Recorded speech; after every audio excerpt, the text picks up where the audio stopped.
साथी थे, छात्र नेता थे। उन्हें कम ही उम्र में समाज और जिस समय में इनका मतलब छात्र संघ का नेता थे, हमेशा वो लड़ते थे।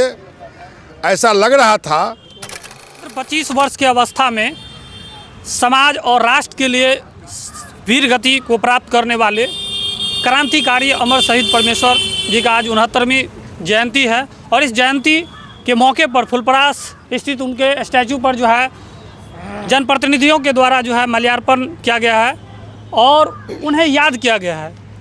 वे एक ऐसे क्रांतिकारी नेता थे जिन्होंने 25 वर्ष की अवस्था में ही मधुबनी की धरती को उन्होंने जो है एक नया आयाम देने का काम किया। लेकिन दुर्भाग्यवश कुछ रंजिशों के तहत जो है उन्हें गोलियों से भून करके उन्हें मौत का घाट उतार दिया गया। आइए हम यहाँ पर जनप्रतिनिधि हैं, उनसे उनके शहादत और जयंती समारोह है, तो जयंती पर सर क्या कहना चाहेंगे?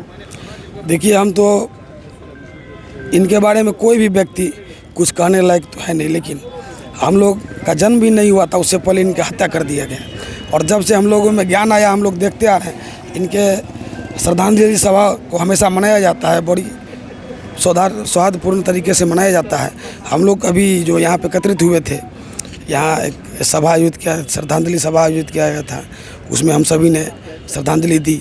और अमर शहीद के बारे में आप सभी जानते हैं, उनके बारे में हम तो अभी बहुत छोटे से उनको देखे नहीं है, लेकिन उनके जो गाथा को सुनते हैं तो अपने आप को गर्व से सीना चौड़ा हो जाता है कि हम लोग इसी गांव के हैं। और हम लोगों का सीना चौड़ा हो जाता है कि ऐसे ऐसे व्यक्तित्व हम लोगों के यहाँ पैदा लिए और समाज के हित के लिए वो अपना बलिदान देकर चले गए। सर, जिन्होंने इस समाज के लिए बलिदान दिया, हम देख पा रहे हैं कि उनका स्टैचू है यहाँ पर जो है, जो डेवलपमेंट सौंदर्यीकरण होना चाहिए था वो नहीं हो पा रहा है। तो आप यहाँ पर नगर के अध्यक्ष भी है इस नाते। जी, अभी भी अगले बार भी बात हुई थी। इस बार पता चला है कि ज़मीन का जो है दान पत्र के माध्यम से इस ज़मीन को दिया गया है किसी के द्वारा।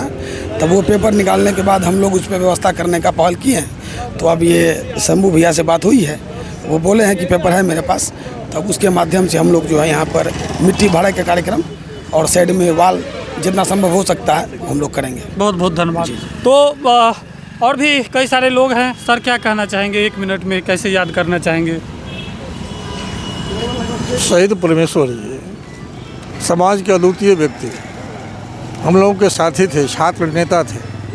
उन्हें कम ही उम्र में समाज को जोड़ना चाहते थे। सामंती लोगों को बर्दाश्त नहीं हुआ कि 25 साल के एक लड़का इतना भारी कदम उठा रहे हैं, समाज को जोड़ने का काम कर रहे हैं, तो उनको मरवा दिया गया। और उनके विचार जो था, जो गरीब के हर गांव में जो गरीब अंतिम व्यक्ति है उनको भी उठाने का हम काम करेंगे, चाहे पिछड़ा हो, अति पिछड़ा हो, दलित हो, महादलित हो, किसान का बेटा हो, मजदूर का बेटा हो, सारे लोगों को जोड़ना चाहते थे और जोड़ करके एक नया समाज की कल्पना करते थे। हम लोग उनके साथ रहे हैं, काम किए हैं, मीटिंग किए हैं, लेकिन वो व्यक्ति आज हम लोगों के बीच चले गए। हम लोग उससे बहुत मर्माहत है, इसलिए हम लोग। क्या लगता है सरकार के द्वारा जो उचित सम्मान इनको देना चाहिए था, या इनके बारे में समाज में या सरकार के पास जो संदेश जाना चाहिए? हम लोग भी राष्ट्रीय जनता दल के पदाधिकारी हैं। यदि हमारी सरकार बनी तो हम लोग जरूर उनके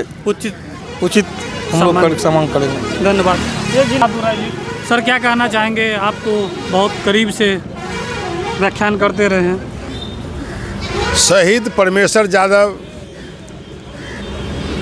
बहुत बड़े छात्र नेता थे और मधुबनी आर.के. कॉलेज में वो पढ़ते थे और वहाँ मधुबनी जिला का वो छात्र राजनीति करते थे। और छात्र राजनीति करने के साथ साथ समाज के दबे कुचले कमज़ोर वर्गों के हित में हमेशा वो लड़ते थे। ऐसा लग रहा था कि भविष्य में इस राज्य और इस देश का बहुत बड़ा नेता के रूप में उभर रहे हैं। ऐसा कहा जाए, ये एक उगता हुआ सूरज थे। तो उस समय के जो सामंती लोग थे, जो चाहते थे कि समाज के कमज़ोर वर्ग पर हमारा शासन निरंतर चलता रहे, तो इसी में एक साजिश के तहत 27 सितंबर 1981 को रिक्शा पर कहीं वो जा रहे थे, पीछे से उन पर गोली चलाकर उनकी हत्या कर दी। जिस समय में उनकी हत्या हुई, हम हाई स्कूल में पढ़ रहे थे, तो काफ़ी जोरों से चर्चा हुई कि परमेश्वर यादव की मधुबनी में हत्या हो गई है। तो सारे लोग, समाज के दबे कुचले लोग जिनको जानकारी थी परमेश्वर यादव के संबंध में, काफ़ी आहत हुए, काफ़ी दुखी हुए। उनके हत्या होने से मधुबनी जिला का बहुत बड़ा नुकसान हुआ।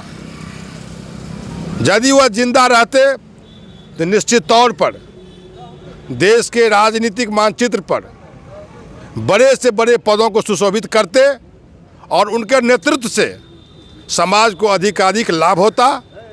और इनके जन्मदिन के मौके पर मैं राष्ट्रीय जनता दल मधुबनी की ओर से उन्हें विनम्र श्रद्धांजलि अर्पित करते हैं और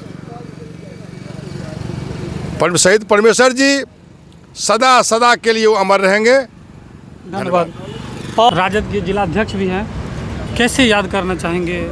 सबसे पहले तो मैं यहाँ के देशवासी और प्रदेशवासी सबों को मैं प्रणाम करती हूँ और आपके चैनल के माध्यम से सबों को ये कहना चाहती हूँ कि इनका 69वां जयंती है। और जिस समय में इनका मतलब छात्र संघ का नेता थे, उस समय में आर के कॉलेज में वो रहते थे। सुनी सुनाई बात हम कह रहे हैं, ज़्यादा उनकी जीवन की गाथा हम नहीं बता सकते हैं, और सिर्फ उनके गाथा हम लोग सुने हैं, उससे प्रेरणा ले रहे हैं कि ऐसे क्रांतिकारी नेता को अगर फुलपरास की धरती में जन्म हुआ था, तो उसी तरह हम लोग चाहते हैं कि उनका नाम अभी भी रोशन है, रोशन रहे और रोशन। और इसके लिए मैं सबसे पहले धन्यवाद देना चाहती हूँ उनके पुत्र शंभू नारायण यादव को, जो उन्होंने इस अवसर पे मुझे बुलाने का जो अवसर प्राप्त किया है, उसके लिए मैं हार्दिक अभिनंदन और वंदन करती हूँ कि इस नौजवान को बहुत ही सराहनीय कार्य कर रहे हैं। अपने पिता के प्रति जो उनका प्यार और स्नेह है वो यूं ही बरकरार रहे और ऐसे ही वो अपने पिता का जयंती मनाते रहे, शहादत दिवस मनाते रहे। हम लोग को जब भी बुलाएंगे, जिस समय बुलाएंगे, हम लोग आएंगे। ये क्रांतिकारी धरती की धरोहर थी, धरोहर है और धरोहर रहेंगे। वीडियो देख रहे हैं, हम यही कहना चाहेंगे कि जो भी हमारे इस देश की, समाज की जो धरोहर है, जो इस समाज और देश के लिए शहादत दिए हैं, उनके प्रतिमा का निश्चित रूप से उनका जो है एक तो पार्क टाइप का डेवलप होना चाहिए, सौंदर्यीकरण होना चाहिए। साथ ही हमारे सांसद, विधायक, मंत्री और क्षेत्र के जितने भी नेता और पदाधिकारी देख रहे हैं, उनसे मैं आग्रह करना चाहूँगा कि इनके निधन के साथ ही राजनीति का एक कोना हमेशा के लिए सुना हो गया, लेकिन कम से कम उनके विचार जिंदा रहे, युवा पीढ़ी को प्रेरणा मिलता रहे।